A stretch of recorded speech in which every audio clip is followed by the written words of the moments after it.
Good morning, everyone. Thank you for joining me today for our webinar, Email Design for Mobiles and Tablets. My name is Jill, and I'm the Training and Education Manager here at Vertical Response. And today I'm going to take you through some tips to help your emails work better for your mobile recipients. Just a couple things before we get started. First of all, this webinar is going to be around 30 minutes. At the end, there will be time for Q&A. So if you do think of questions along the way, go ahead and type those into the box that you see in your GoToWebinar window, and I'll be happy to answer as many of those as I can at the end of the webinar. One of the questions I get a lot is this being recorded? And the answer is yes, I am recording this.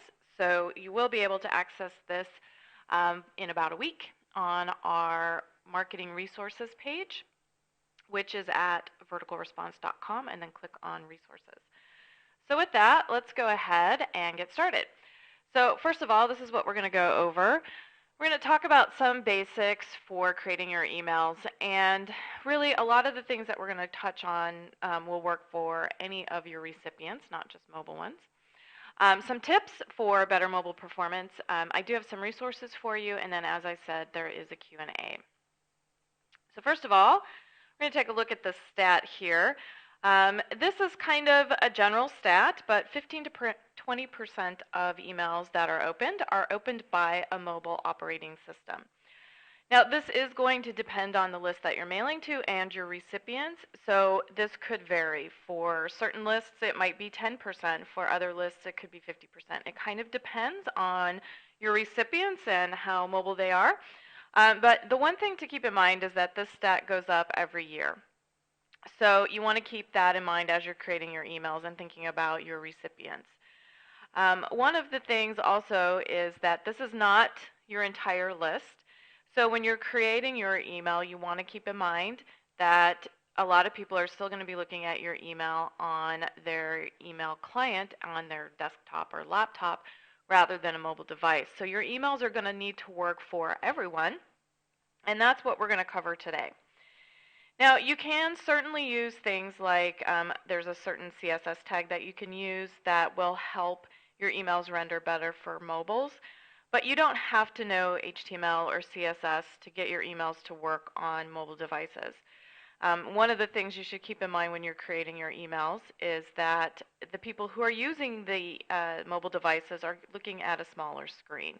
So just think about that as you're creating your email, and we're going to keep mentioning that during the webinar today.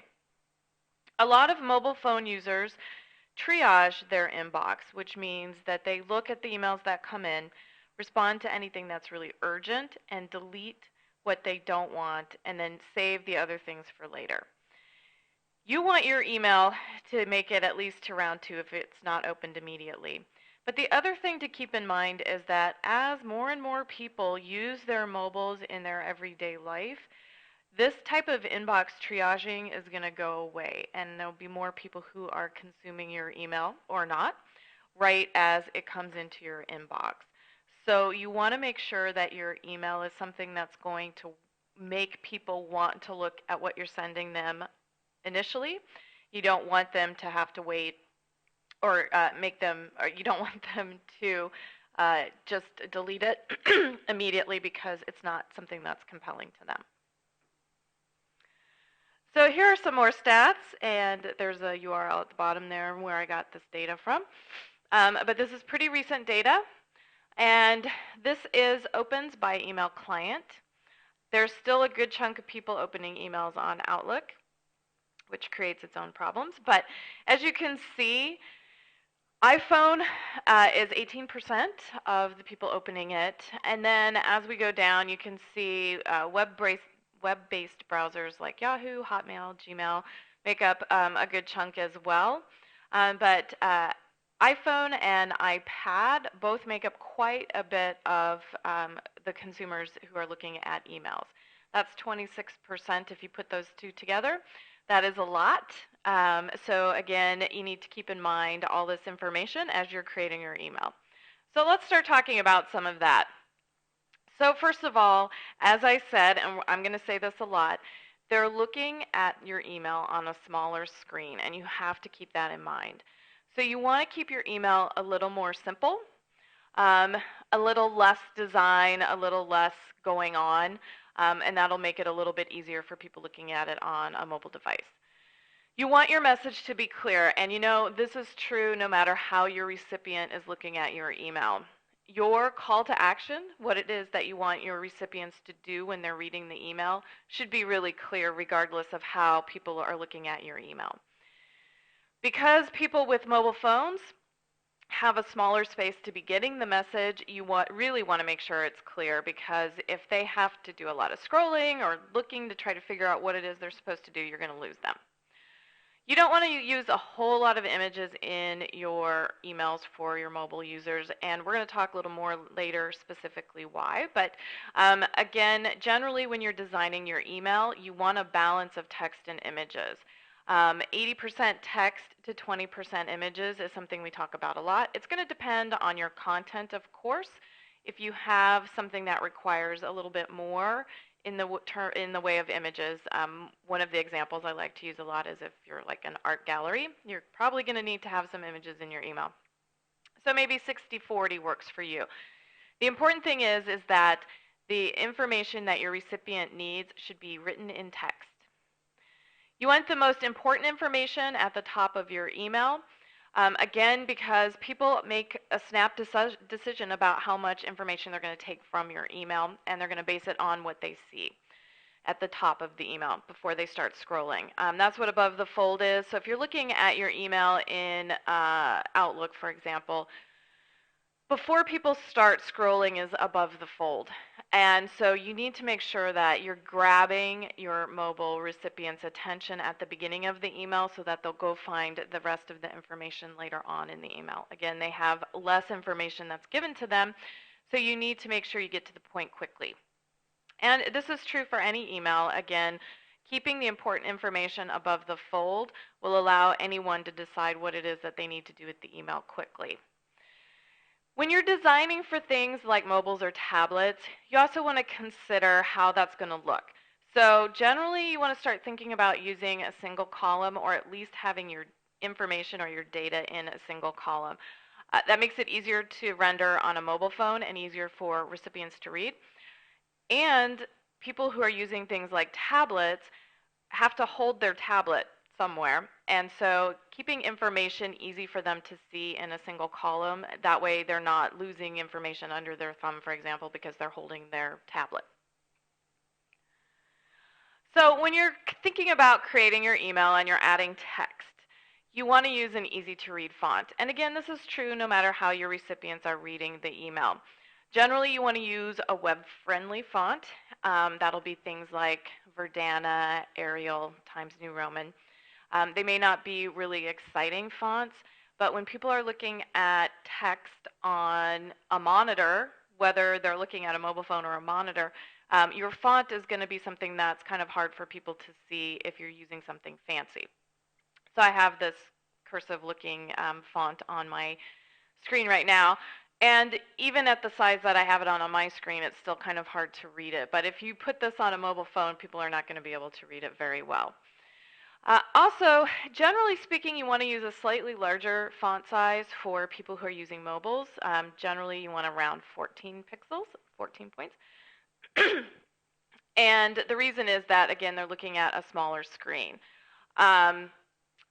Things like iPhones or iPads do have a built-in mechanism that will resize the font to make it easy for people to read.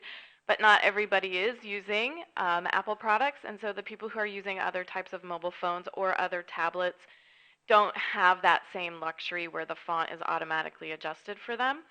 So using a slightly larger font than you might normally is going to help out anyone looking at a mobile phone. And also, it just makes it easier for people looking at it in Outlook or MacMail or whatever else they're using.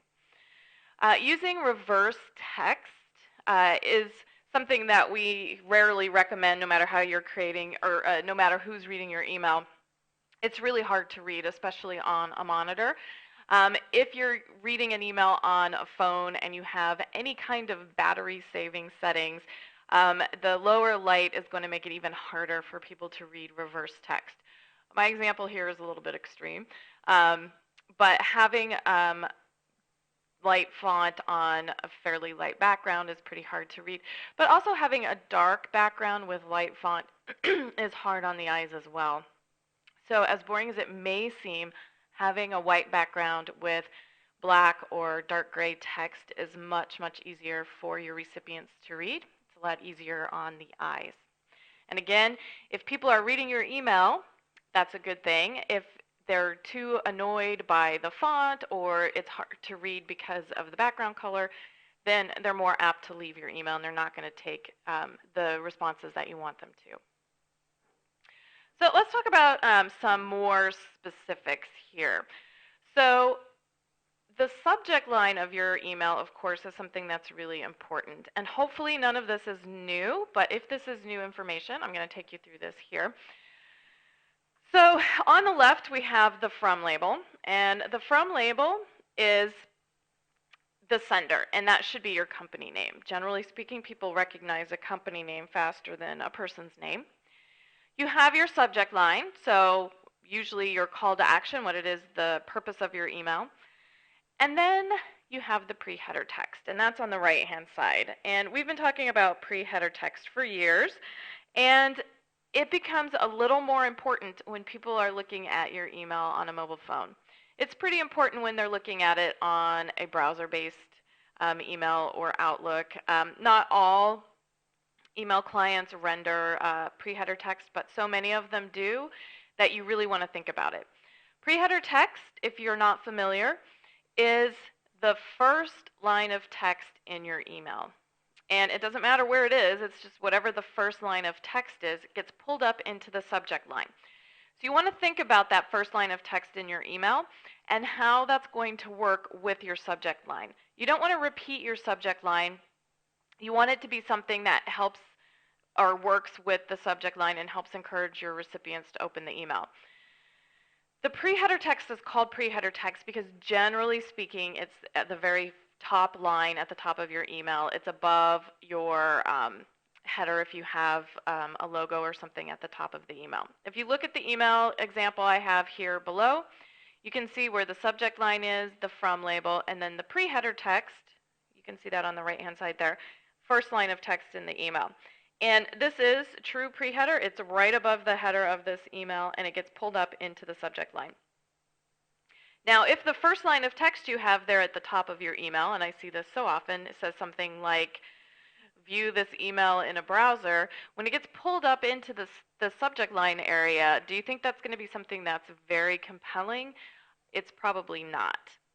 So let's go take a look at some examples of pre-header on a mobile phone. So you can see these at the bottom. You can see the from label, you can see the subject line, and then all that gray text there is the pre-header. The one on the left doesn't have anything at the top. There's no pre-header text, but there's also no links like view this in a browser or forward to a friend. The first line of text that you see is the first line from the email itself. It says, "Dear readers," which isn't too bad. The one on the right has the, "If you are unable to see this message, click here to view." It is not very helpful to have that type of information pulled up into the subject line. So one of the things that you might want to think about doing with your emails, and again, this is applicable to people using Outlook and Gmail and things like that, not just mobile users, is to move the add this link to an address book or view online. And you can move it to another part of the email, or you can move it down just a little bit and add your pre-header above it. The important thing also with mobiles is you want to keep your subject line pretty short. They are shorter on mobiles than they are on just a desktop type of email client. So keeping your subject line short is going to be pretty important. Generally, you have around, if you're subject line and pre-header, you have around 100 characters, but not all email clients show that pre-header. So you're going to want to make sure your email subject line is fairly short and to the point. And then, as I said, having something like your view in a browser link moved somewhere away from the top of the email. Again, it's kind of precious space there, especially on the smaller screen of a mobile. And you want to make sure people are getting the point of your email really quickly. So images, again, we talk about images a lot for your emails, and they are important to use in your email. Images do a lot. They help keep your recipients engaged. They give them information about what's going on with your business. So it's important to use them. For people who are using a mobile, you just, again, want to make sure you have a balance of text and images. Some mobile email clients only download part of the email itself. So if they're slightly larger, you're going to have a problem if you have a huge image at the top and then there's a link at the bottom that says view rest of the message. So again, keep your images a little bit smaller. And again, a balance of text and images so that the important information is in the text. And again, that's because a lot of email clients will block images. So you want to make sure that the information that they need and the information they can act on is in the text of the email, not just images. Also, things like Wi-Fi for mobile phones can sometimes be a little slow. So if they have to wait for an image to download, that could also cause your recipient to move on to something else. It's really important as well to use alt tags, and this is something we talk about a lot, but alt text is text that's added to the back of your image, and it only renders when an image is being blocked in an email program. So I have an example here. This is one of my favorite examples. The email at the bottom is all images, and they're all being blocked. But because this company knows that email clients block images, they add a lot of information in their alt text. And so we have the information there where it says the 3-hour lunch break. It has when the sale is, how long it's lasting, what you're getting, and even what the promo code is. And that's all in the alt text. Once I click the link that says display images, that goes away and there'll be an image there. But this gives your recipients information about what's going on in your email before they're seeing the image. So alt text is pretty important to help get your recipients to know who's sending the email and give them a reason to turn on the images and continue to read the email itself. And again, this is for whether somebody's using a mobile phone or if they're using just a standard email client.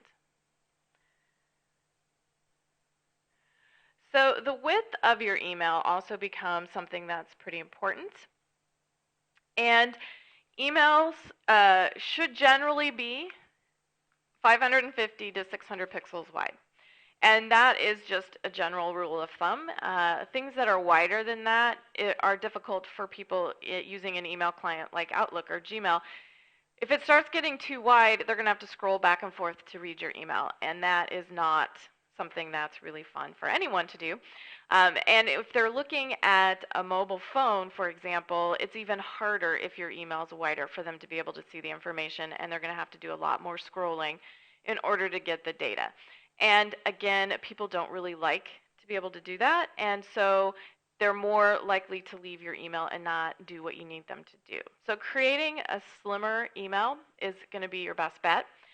Our layouts are at about 600 pixels already. The thing you need to keep in mind is adding images to your email if they're wider than 600 it will cause your email to be wider than what it probably should be. Adding a lot of text and big images in the body of your email as well can push the width of your email as well. So it isn't just setting it up at 600 pixels, but you also have to make sure your content isn't going to be something that's too wide as well. So think about the information that you're putting in there. Most mobiles have a screen that's around 320 pixels wide. If you flip it so that your phone is horizontal rather than vertical, it's about 480 pixels. And that will change pretty well when you go from 600. So it kind of zooms in, and 600, 640 will zoom to 320 pretty well, so that people have a fairly good way of seeing your email. So again, this also works for people not using a mobile phone, but for mobiles, you definitely want to make sure that the width of your email is fairly slim. So you want to include links in your email. Links are what get your recipients to your website to do what you need them to do. So if they're looking to make a purchase, if you want them to download, you want them to sign up for something, you're trying to get them to make a donation to your organization, whatever it is, you need to have links in your email. The thing to keep in mind with people looking at your email on a mobile phone is you don't want your links to be crowded because, again, it's a small space, and being able to hit a link with your finger is pretty tough. This is an older version of the VR Buzz. That's our newsletter, and you'll notice there's a couple things on here that we needed to change, and I have some examples a little bit later on what we did change. But if you look at the top of the email, we have our pre-header text. It says an email remake just in time for spring. And then underneath it we have links, which is fine, but the links are kind of stacked. Using your finger and trying to hit one of those links is going to be pretty tough because there's two links and they're right on top of each other. And that makes it hard with a finger to get the right link. You also want to make sure, especially for people using a mobile phone or a tablet, that you have links that are going to things like your website or a specific mobile landing page so that they can easily get there and see the information that they need. People using mobiles and tablets don't have the same functionality as people who are looking at it from their laptop or from their desktop. So they can't hover over the text or over the links to get the information about the link itself. So for example, in the body of the email here on the screen, there's links that are text. So it's a text link. It doesn't have the actual URL. In your Outlook or Gmail, you can mouse over it with your, or hover over it with your mouse, and it'll show you what the URL is. You can't do that with mobiles and tablets, so your recipients have to trust that the links that you're including are going to sites that aren't going to cause a problem for them. So make sure that you do have trusted links that you have in your email. So speaking of links, one of the things that you also want to keep in mind is, as I said, it's tough with a finger to hit the right link if the links are stacking up on each other. So one of the things that we definitely recommend that you use is a call to action button. So the call to action, again, is what you want your recipients to do with your email when they're reading it. My examples here, we have download today, register today, whatever it is you're trying to get them to do, shop now, whatever it is you're trying to get them to do, you want your call to action button to say that. Buttons are so much easier for people to click on when they're using a mobile phone. It's a bigger space for their finger, and it's something that's also very clear what they're supposed to do, and they're eye-catching. Whether you have a call to action button in your email for mobile users or for people using their desktop email programs, the call to action button is very compelling. We did a test probably about 2 years ago in our VR Buzz newsletter, and we tested links using a text link like we saw on the previous page and linking a button. And we found that we had a 26% increase in our click-through rate because people are just very compelled to click the buttons. Usually the color is something that's contrasting to what's going on around it so that they really stand out. And as I said, for mobile users, it's much easier for them to be able to access something by clicking on a button because it's a much bigger area. I have on the screen here, fingers cover about 45 pixels. When you're pressing it down, if you're trying really hard to do a quick tap with your finger, it'll be a teeny bit smaller, maybe about 30 pixels. So when you're creating your buttons, just make sure they're around 45 pixels tall, which is not that big. And your mobile recipients will have an easy time of doing what you want them to do. We have a free button builder for you to use. It's buttons.verticalresponse.com. And you can have your font, or you pick your font. You can write whatever you want your text to say. You can pick the colors. You can do all kinds of things. You can change the shape of the button, and it's free, and then you can use it in your email. And basically all you need to do is add it in your email as an image, like you would any image that you're putting in your email. Select it, and then set it up as a link. The other thing to keep in mind for people with mobile devices is you want to put a little bit of space around your call to action button just to make sure that they're hitting the right area. And generally, just the way call to action buttons are set up, there's going to be a little bit of space. But if you look at the example here at the bottom, you can see up at the top, there is some nice pre-header text. I like to point that out. And then the call to action button there on the bottom, that's circled. It says shop and save. So that's the call to action button. It stands out. You'll notice there's plenty of space around it so people can't accidentally hit the wrong thing. And it's a good size for fingers to be hitting.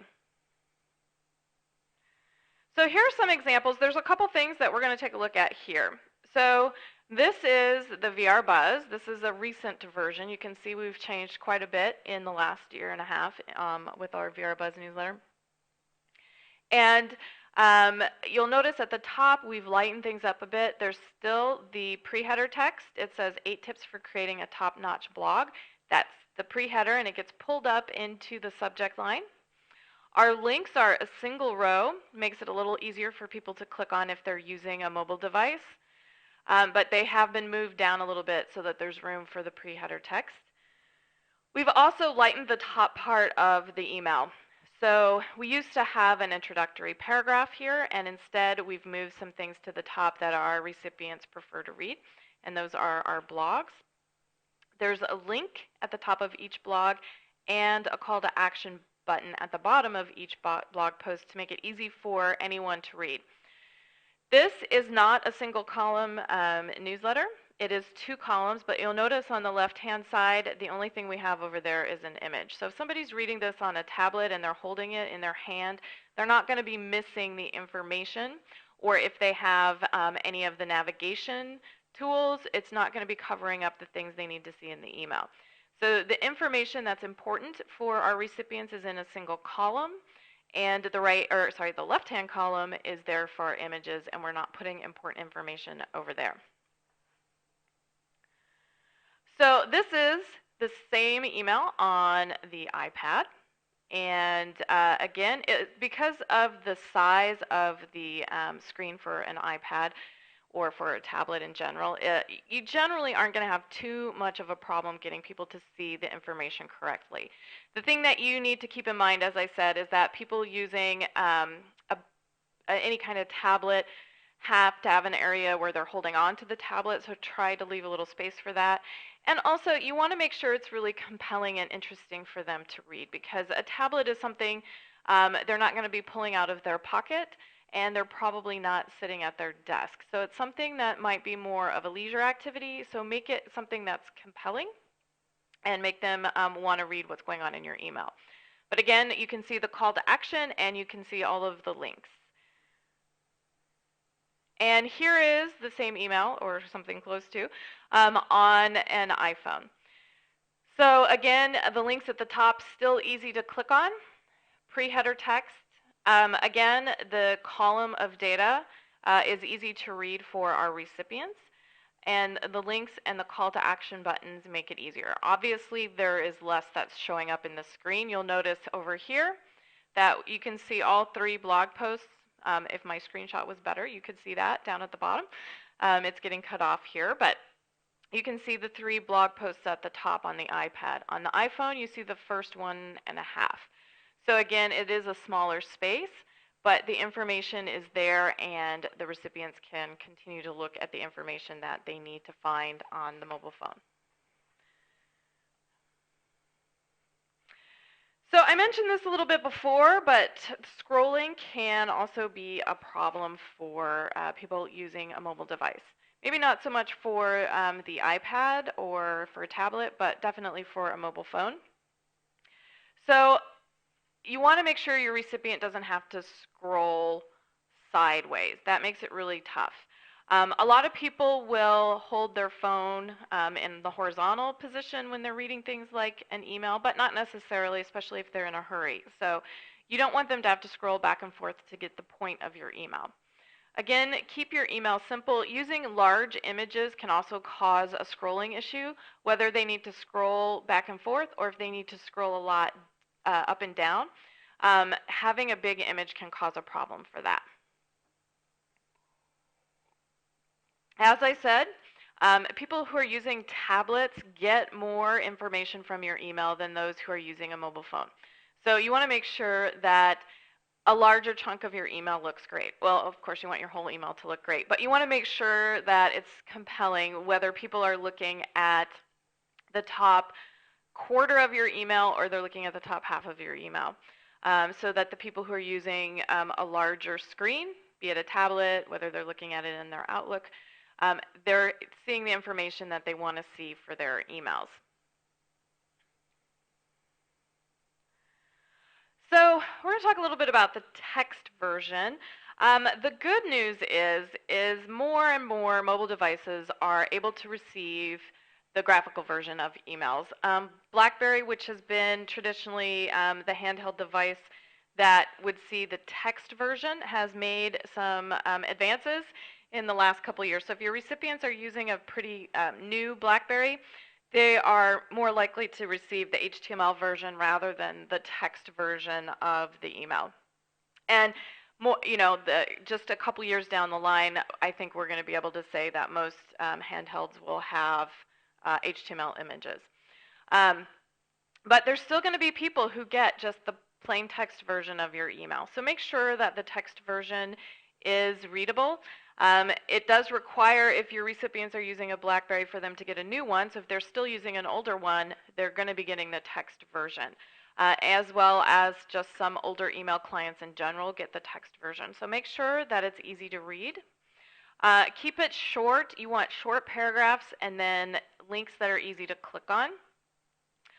Email clients usually have a line break at around 60 characters and mobile devices around 20. So again, using a short paragraph and then a link to where they can see more information about that makes it easier for people using or reading the text version.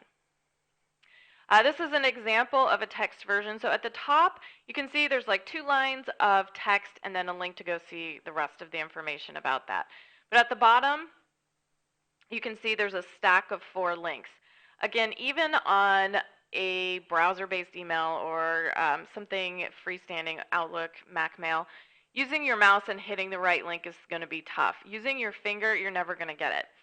So again, you don't want to stack your links like this. These are probably social media icons, and they got pulled into the text version.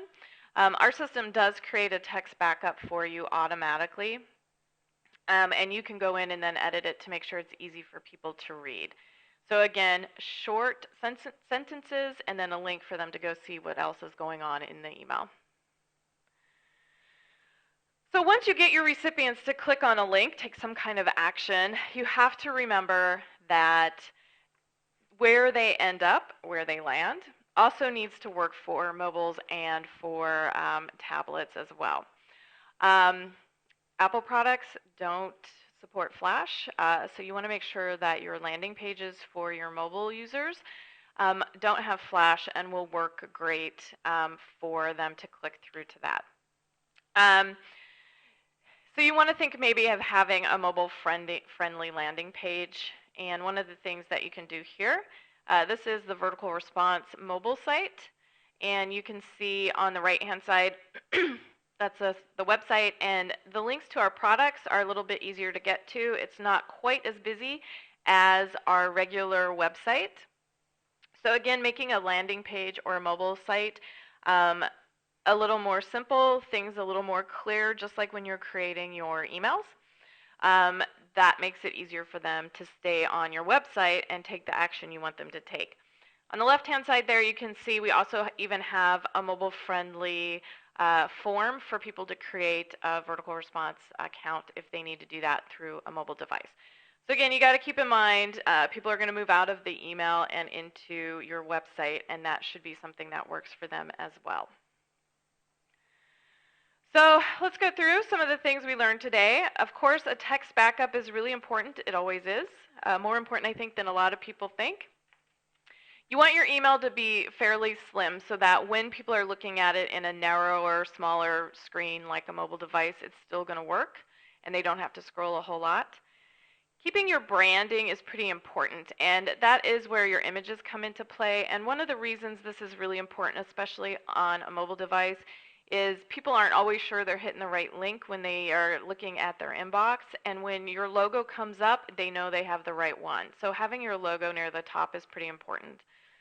Using a call to action button, also pretty important. You should be using call to action buttons in general anyway.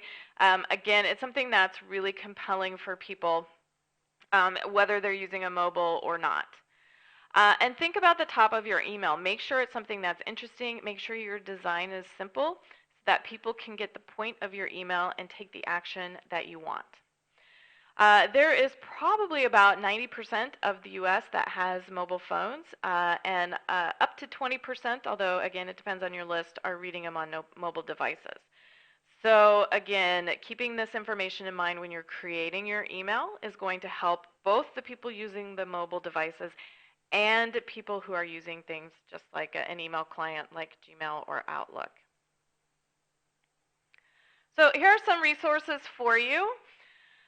The Vertical Response Marketing blog, free resource. There's tons of information just in general there. If you haven't gone there to look for something, I definitely recommend that you do.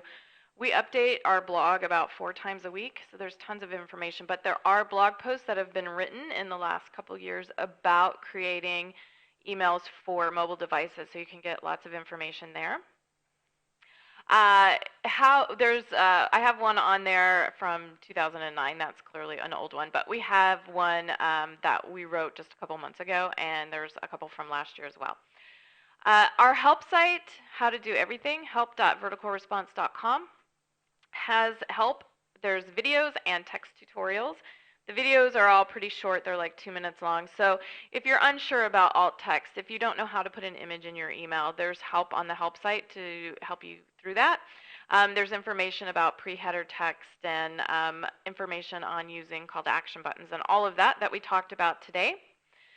We also have some guides, and if you go to verticalresponse.com and then click on the resources tab, that's going to take you to our marketing resources page, and we have guides that are going to work for you. 8 rules for creating mobile emails. That is probably the one that you're going to want to take a look at, and it goes through a lot of what we talked about today. And I also mentioned in the slides, but I'll also mention it here, is our free button site, buttons.verticalresponse.com, and you can create your call to action buttons, and it just takes a minute, and you can make them look however you want.